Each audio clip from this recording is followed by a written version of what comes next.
So I want to talk to you about my dog's seizures. Yes, Shiva. You can see she's very calm. She's a teddy bear. You're a sweet dog. Are you the sweetest dog I've ever seen in my life? Yes, you are. So I love Shiva so much. So her seizures started just shortly before October 2023. As maybe you might be aware of it, there was a war here that's still going on to some extent, slowly, hopefully going away, coming back. It just really difficult. And you have to know, I've just watched a video by a vet on seizures. Yes, there are many causes of seizures, but psychological factors are just as important. Stress. Stress is a trigger. So last time the Iranians shot rockets. The next day I had to go somewhere and I left her at home.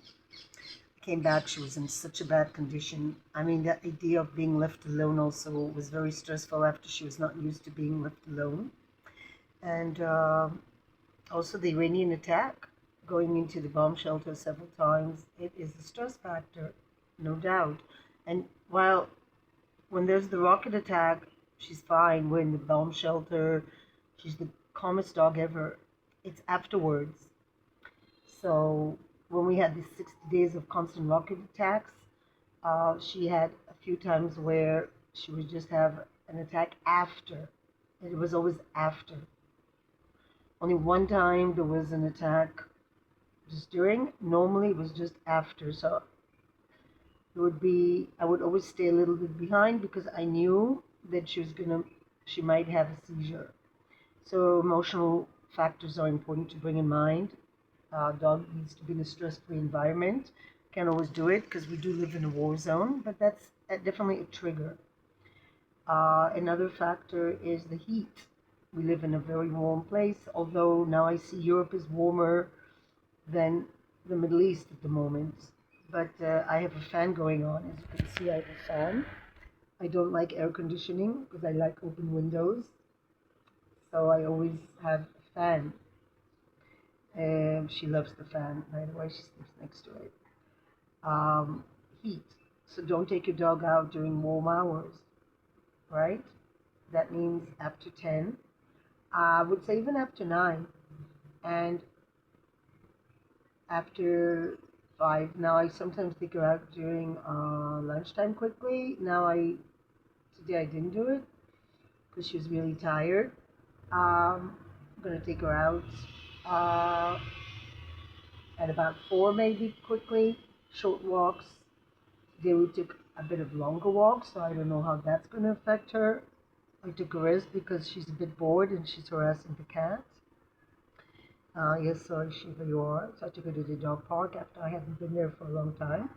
She's, of course, on medication, and then the doctor changed her medication. We started with Capra, now we're on phenobarbital and KBR. And yep, very important to give these medications exactly on time, every 12 hours. It bring me back career-wise to a job that I'm supposed to be doing, which is in education, because I can't work shifts. Anyway, I don't want to work shifts. I don't want to work in jobs that are minimum wage or whatever in the store anyway.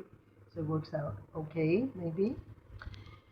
At the moment, I didn't find anything because I would say this and people are not, the problem is when you work in a store, you really are subhuman. People don't care. And when you say that you have a limitation or when they see that you're an older person, they don't really like to hire you. So the hell with them. I wouldn't want to work in a place that doesn't respect me and my experience and my knowledge. Anyway, so that's to do with the dog. Some people that work in high tech, they take the dog with them to work, which is ideal in a way, unless you have a stressful work atmosphere, which might not be ideal. Um, so it's very important, the heat and exhaustion. And I stopped taking her to the beach. The beach might have a lot of problems. The exhaustion, because we have to walk there. I don't have a car.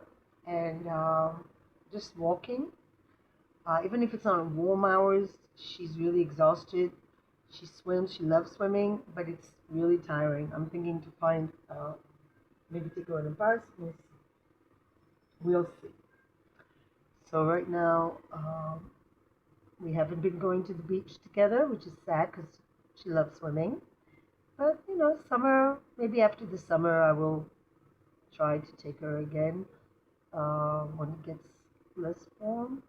Temperature now, or not, it's not so bad. It's not like in Europe. Um, we really don't have extreme temperatures right now. The conditions are ideal. To be aware is very important. Your dog might be triggered by heat, exhaustion, dehydration. Always give her lots of water. She drinks a lot also because of the medication. Be aware of all these things and you'll have a better life. And the vet suggested I do extensive checkup. The neurologist did nothing. I don't know how it is where you live, but in Israel, the neurologist in Kfar Saba, Chavadat, didn't even look at her.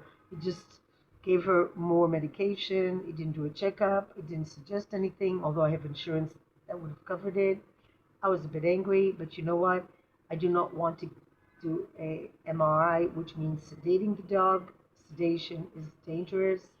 Also humans, every time you sedate, you might not wake up, especially animals are more sensitive to the tranquilizers, and I don't want that situation. So I didn't think it was a tumor, and I thought, well, if it's a tumor, it's a tumor. What can we do? And it's not a tumor because she's had this situation for 3 years. I can't imagine a tumor would last long, and I don't see that she has any extreme situations. We went through hell, but I think it's the exhaustion and the heat and the dehydration are the factors. And of course, the stress of the war.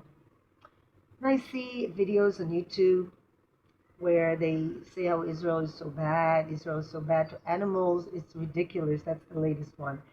I mean, I just wonder what the jihadist propaganda, where is the limit? Where is the damn limit? I mean, I see so many dogs that were rescued from Gaza. I met at the hospital a dog that's being treated for cancer, and the dog was in Gaza. The dog was not castrated, and now he has cancer in that genitalia area. I keep telling to people, castrate your dog for so many reasons, behavioral mostly. And anyway, it just reminds me, I'm straying off the topic, but it's so important for people to be aware of certain factors. She's been fixed, I don't know how you say it in English anymore, this operation, since she's 6 months old. I think the earlier the better. She's not exposed to hormones. It's also a health precaution to spay and castrate your dog. If it's a female, to spay, right? She's been spayed since she was 6 months. But when I was at the hospital, I saw a dog, a rescued from Gaza, was undergoing chemotherapy. There's so many dogs that were rescued from Gaza and so many dogs that were abused. And how dare they, after what they did to dogs on October 7th, to dare accuse Israel of animal abuse. Yes, war is hell. And I think it's very important to be aware that Israel does not seek war, I think this is a society where I grew up where we don't want war.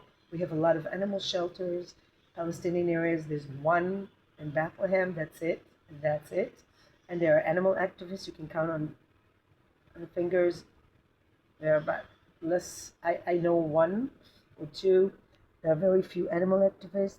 I'm very happy to see more and more people in the Muslim societies find that it's a joy to raise a dog. A lot of them do it also for security reasons. If they live in a village, keep animals, they like to have a dog that protects their home. And they treat them well, sometimes not, but a lot of times. I just rejoice in seeing people that do treat their dogs well. And as you know, being Jewish doesn't mean you necessarily treat your dog well. But I think in the Muslim societies, they still, and also the religious Jews, they still have a long way to go in learning about how to treat a dog. And seeing that a dog is an animal that you have to take care of. They can give you a lot of love, but you also have to take care of your animals. And I'm very happy to see that more and more people are becoming aware of that. Let's hope more and more people will become aware of it and that peace will come.